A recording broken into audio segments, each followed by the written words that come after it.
Hi, Blastpop here. Today I'm taking a look at the hunted Twilight of the U-Boats 1943 to 1945. This is published by GMT Games and licensed to them to be published by Consimpress and John Kranz. This is the second game in the European theater of games, the first being The Hunters, which is the Happy Time of the U-Boats from 1939 to 1942.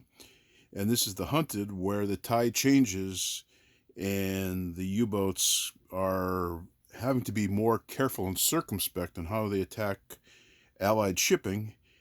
And it's not the Happy Time for the U-Boats. And this is from 1943 to 45. It's designed by Gregory M. Smith. And the cover, you'll note, harkens back and looks a lot like something that Redmond Simonson of SPI would have done. And that's entirely by design. It is a very classic design. This is a solitaire game, and its emphasis is you as a U-boat commander attempting to score the most victories, and more importantly, just to survive. Trying to eke out a victory with as little as damage as possible to your ship or your U-boat. And this is a solitaire game that is procedurally generated, or random, or RNG, whatever term you prefer to use, in that, depending on how the dice go, you could be the next Gunther Prine of U-Boat 47, so to speak, or you could be the commander of U-Boat 666, otherwise known as Capitan Schmuck. So it all depends on the dice and the decisions you make. And so it is a clean slate, and you get to write your own narrative. And this system really is good. I've played the earlier version of the Hunters, and I liked it very much. This version shows a good upgrade to not only the physical components, but it looks like overall the overall componentry has been upgraded to the game system. Comes in a box, a heavy core box, and on the back you've got the information about the contents. Includes 2 counter sheets, includes a rules book which comes in at least 44 pages, 5 player aid cards, a patrol log pad, 7 display mats for the U-boats that are 2-sided, 3 patrol maps, 8 commander cards or commandant cards, a U-boat commander playmat, 3 6-sided dice, a 20-sided die, and 2 10-sided dice.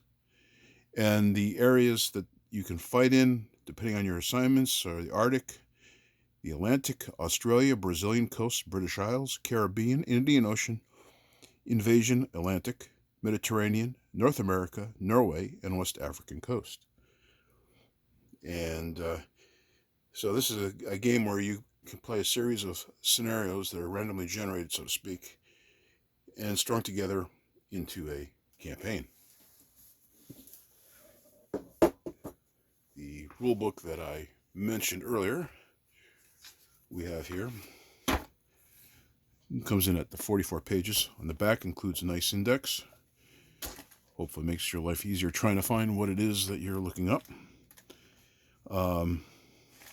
And as expected in a solitaire game, you got rules for random events, awards, assignment to a new U-boat. You got rules for scuttling, U-boat refit, extended patrols, crew injury, U-boat damage, attacking escorts, submarine encounters, aircraft encounters, exceeding test depth, following escorted ship or convoy. Shows you an example of your battle mat, or here it's called the U-boat combat mat. Rules for combat types of encounters, whether you're encountering of the lone ship or a convoy. Patrol encounters, defensive posture, how you conduct patrols, and the sequence of play. Now, the sequence of play is you determine your assignment, you conduct your patrol, you resolve any encounters, you come back. If you survive, you refit your U-boat, check for your crew advancement, possible U-boat reassignment, replenish, and interestingly, check for the possible gun deck removal, and then you wash and repeat, or rinse and repeat. So you do it again until you reach the end of the war, successful, or you die trying. Very fatalistic. And then they have examples of the various counters in the game and how they're used. Here's a sample of a portion of one of the U-boat cards, rules for game setup, and further component explanations. Additionally, at the very front, how to play the game. Gives you an introduction and gives you an overview to give you a flow so that while you're reading the rules, that hopefully this will help you to give you a framework or a skeleton from which to add on your rules knowledge, so you'll understand why you shoot a torpedo when you do, and why you do a patrol in a certain area while you do. This here hopefully will give you the information, the basic information to read the rules and kind of like make it all make sense and cement it for you. Very nicely done. And then you got a cover and your table of contents. Included in this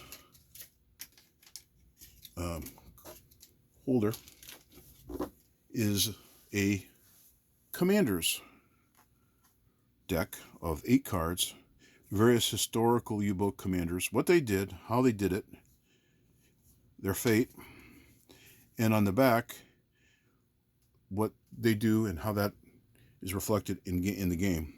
And that's an optional rule. There's quite a section of optional rules. So there's a lot of play value here. Sort of like counterstock material. Included are the dice that I mentioned earlier. 3 D6s, a couple D10s, and a D20 for your charts and tables. Counter sheets. These here, counters are used on the battle sheet, front and back. Minor quibble. Never leave a blank counter.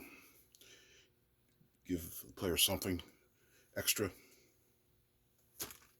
so that the space doesn't get wasted. It's just a personal preference of mine. And then the main counter sheet of half-inch counters, and anything from torpedoes to aircraft to commanders, various parts and bits and bobs and things to keep track of the game progress to make your life easy, hopefully. On the back, please stop if there's something you want to look at a little longer. And the counters are the brown core, sort of thick counters, very nicely done. The key to playing the campaign game is the patrol log, and this is a little shorter than the first game, which was the Hunters.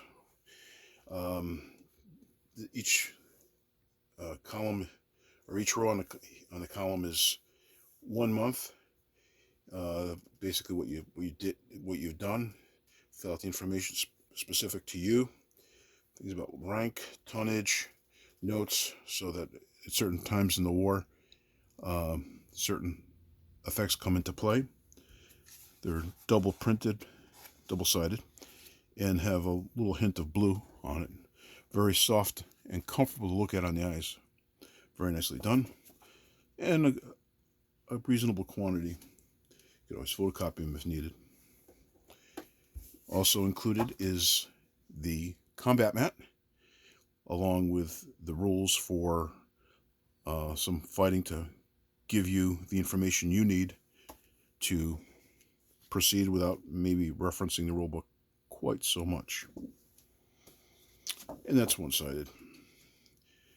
The heart of the game are the charts and tables that are provided, such as your U-boat assignments, aircraft encounter, flak versus aircraft, U-boats assigned to Penang, Interesting. An encounter table where you cross-index it with the area and 2d6. Explanation of results.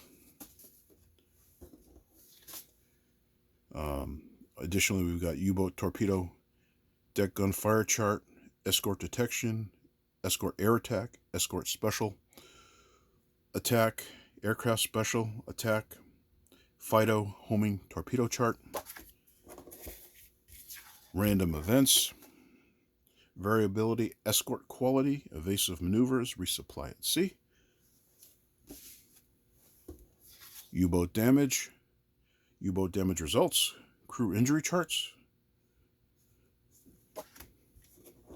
alternate random events, nice quality cardstock, the ships that you attack. If you're interested in adding a little historicity and a little flavor, they give you the name of the ship you're attacking. So if you roll a 36, you're going after the Viva, and the Viva is 3,800 tons. And if you sink it, well, you get that tonnage. For small freighters, similar chart for large freighters. Tanker roster, sub-encounters, capital ships that you might run into. After patrol procedure, promotions, decorations, advancement, crew recovery. All glory goes to the captain, obviously. Not the nameless crew for the most part, except for a few key individuals. And then these cards have received an upgrade from what I remember them to be. And up the top is the type of U-boat, a sampling of what it looks like in the center here, the amount of damage, your patrol zones, your engines and miscellaneous, your crew status, your torpedo tubes, your ammunition, any awards, crew quality, random events that you would mark. So you have the Type 9B, you have the 9C/40. They all follow a similar format, although some U-boats have greater range and capability, so it also reflects where they might be able to go. A Type 9C, a Type 9D/42, a Type 9D-2, a Type 7B, a Type 7C/41,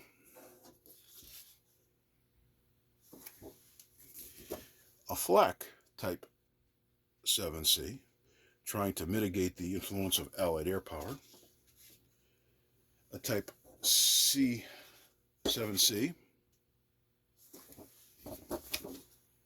a Type 7D.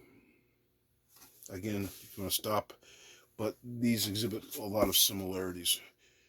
A 10B, a Type 12, tells you when they come to availability, their tons, their length, and so on. Critical information. A Type 14, a Type 21, and this looks considerably different and is available in April of 45. So this will make the rare appearance in the game, if at all. You have your maps. These uses are optional because the charts for each submarine has its available zones, but for those of us who like a map and a more graphical representation, it tells you what submarines can go where and what features are present in that area. Nicely graphical. You have the Atlantic, and then finally America and West Africa maps. So there's a lot of product here, a fair bit for your money, and compared to some of the other solitaire games by the same designer published elsewhere, There seems to be a lot of value for not a lot of money here. Very nicely done. I think GMT has hit this one out of the ballpark in a combination of real value for the player at a very good price. Anyway, please comment, like, and subscribe. This has been Blastpop. Bye.